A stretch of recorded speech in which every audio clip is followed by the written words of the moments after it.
You are looking at Julian's pronunciation guide, where we look at how to pronounce better some of the most mispronounced words in the world, like this other curious word. But how do you say what you're looking for today?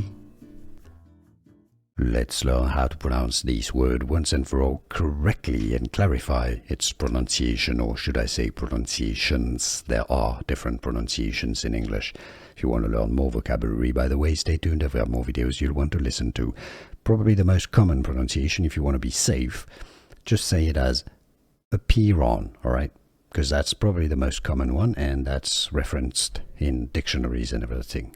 Now, some dictionaries, especially in the US, reference also as Apeiron, alright? So that pronunciation does exist as well.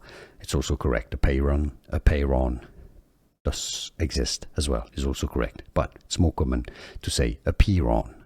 And now, you know.